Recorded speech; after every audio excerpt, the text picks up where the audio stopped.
Black by day, red by night, a term coined to describe the Black Country, a Midland region known as the cradle of the Industrial Revolution.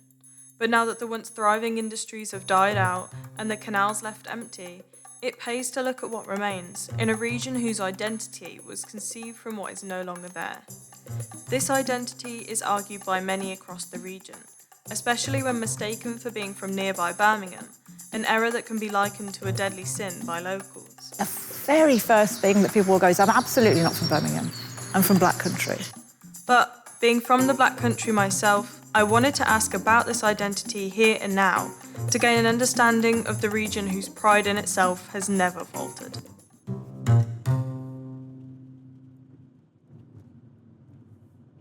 Good morning, Black Country. 2 minutes past 7 on your Friday morning. I'm driving back to my hometown of Stourbridge in the Black Country now, and I've been thinking a little bit about who to talk to first for this project. I'm going to talk to my dad. He's lived and worked in Birmingham and the Black Country for his whole life, and so I think he's pretty qualified to lend an opinion on the divide between the two. So I'm originally from Birmingham, from Sutton Coldfield, which is a small town just outside Birmingham. Not really in the city centre, which I've lived there from probably over 20 years until I moved across to the Black Country. I originally moved across to Dudley and then moved away from Dudley, heading out towards Stourbridge, just to get a better schooling for the children, really. What do you think is the reason why Birmingham and the Black Country want to differentiate themselves from each other so much? I don't see it as any kind of bitter rivalry. It's quite a friendliness. And I think it's more people from the Black Country that like to differentiate themselves away from Birmingham, because you go out of the area, out of the Midlands, and there's an immediacy if you speak to anybody, oh, you're a Brummie, or you're a Brummie, you're from Birmingham, and it's not. I mean, I am, but lots of people who are from this area, they're very, very proud of what they have and of their roots. And they like to think they are from, whether it be Dudley, Wolverhampton, Stourbridge, that they're from the Black Country, they're not from Birmingham.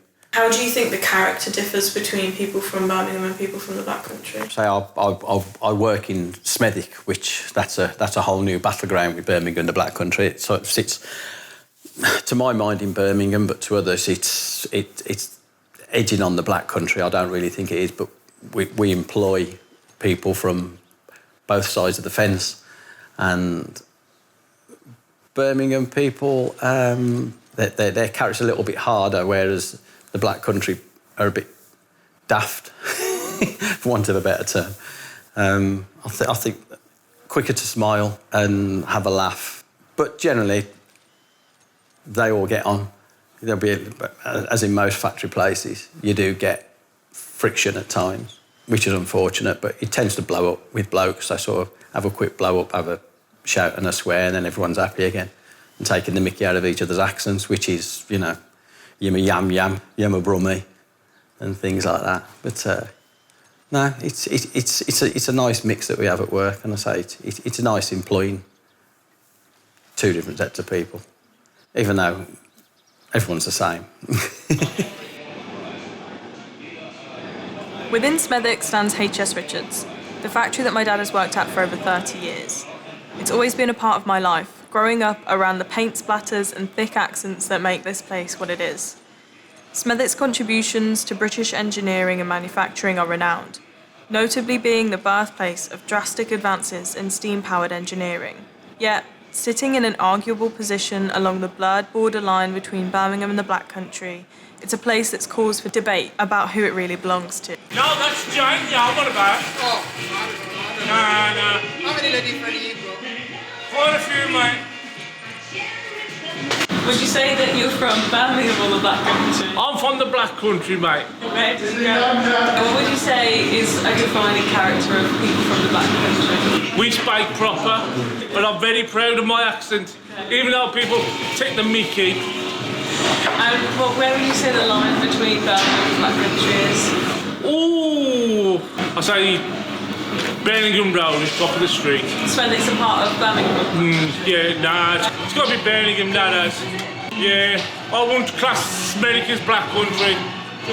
Nah, they ain't good enough to be Black Country. Where's your favourite place in the Black Country? Ooh. Anywhere, tell you the truth. Love it all. Yes. Okay. Are you proud of where you're from? I am. 2023. It's Paul Assam and Christine Edwards sitting in for the Fizzogs this morning.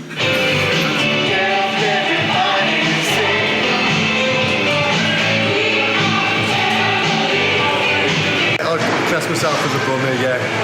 Birmingham all my life, so yeah, definitely a bummer, 100%. What's the difference between Brummies and Black Country people? Well, we're real people, they talk funny. Probably about it, apart from that, pretty much the same. Would you be annoyed if someone mistook you for being from the Black Country? Yeah, fully annoyed, because I just don't sound nothing like them.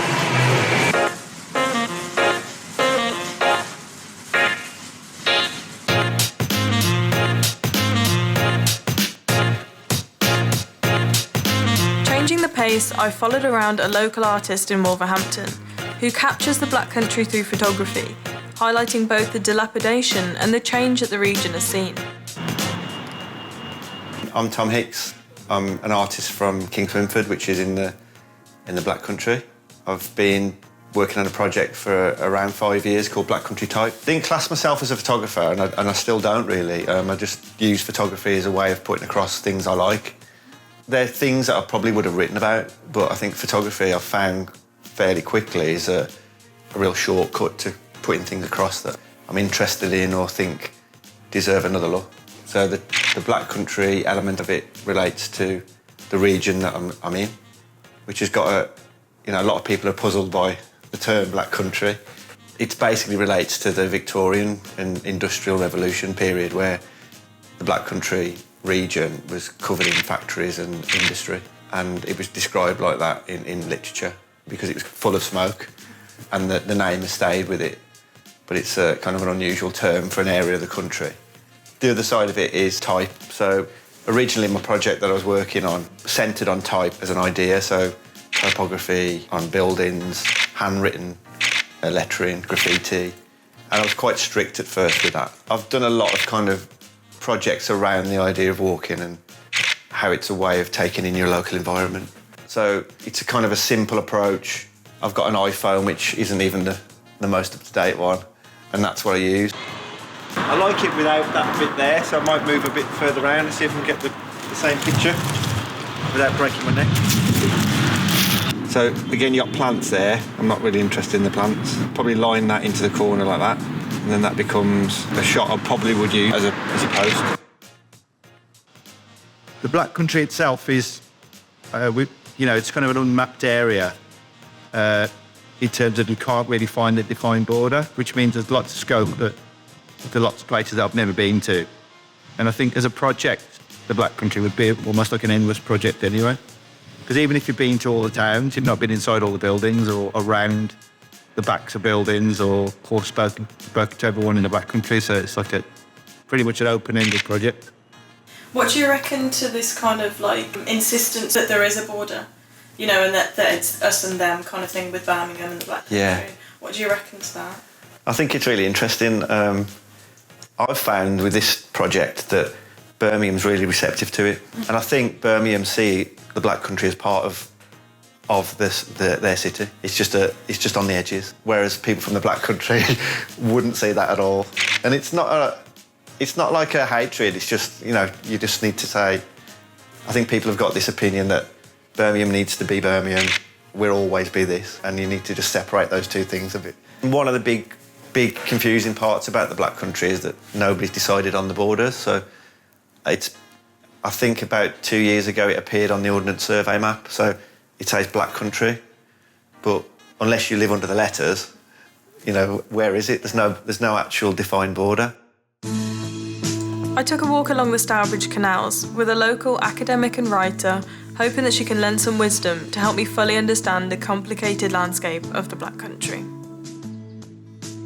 My name is Dr. Kerry Hadley-Price. I am a creative and professional writing lecturer at Wolverhampton University. I'm a writer of novels and some non-fiction. My specialism really is psychogeographic flow in black country fiction. Being a black country woman, that was my love from the get-go, really. Where do you think the physical divide is between Birmingham and the black country? Well, I don't think there is a physical divide, actually. I think there's an emotional divide and a kind of cognitive feeling of a divide. And I think that, I've mentioned this, I think, a few times about the black country in my own writing, and that is that whilst it contains some fairly significant features of its own that identify it as a black country, for instance, the canals are a big definer of the black country. They were from the get-go. But I think, generally speaking, geographically, the black country is borderless, and I have argued that it's an unmappable place. Part of the joy, if you like, of discussing the black country is the arguments that come around. Many people would say, for instance, where we are now in Stourbridge is not the black country. More people even would suggest that Wolverhampton, the city, the black country city, is also not the black country. And yet it defines itself, or it says that it is. And I think that part of the borders are verbal borders. They're argument borders that people like to sit down and say, this is where the black country is, or it isn't. How do you think the diminishing of the industries in the black country has impacted the identity of the region? Yeah, I think dramatically. I think there has been a dramatic impact on it. And I think what's really interesting about it, if you just have a look up the road there are industrial ruins. Tim Edensaw talks about industrial ruins and the importance of those and the importance of exploring them and feeling the ghosts, if you like, of the past industry. And there are lots of those about. Now, what's interesting is that they are still there and we leave them there. It's with unspoken. These ghosts of the past remain, almost like monuments from our black country history. And I think the fact that they remain there and the fact that we still have the canals, we operate them in a different way and we value them, demonstrates that we still hold on to that part of our identity as black country.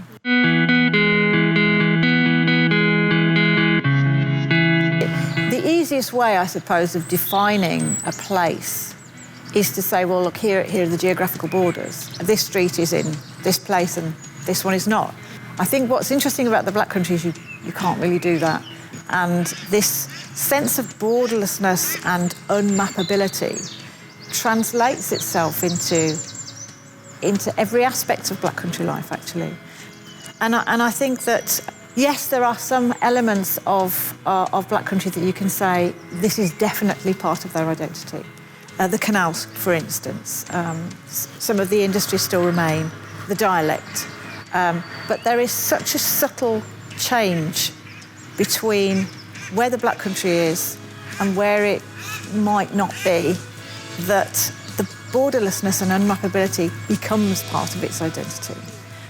We like that fact that we don't rely on geography. We might even look at kind of the way in which black country people, and I don't say this as a sort of a stereotypical everybody's the same, but there is a real love of the place and a very specific love of the place that says we're proud of this place, and yet there are no geographical borders because we rely on a combination of so many other things.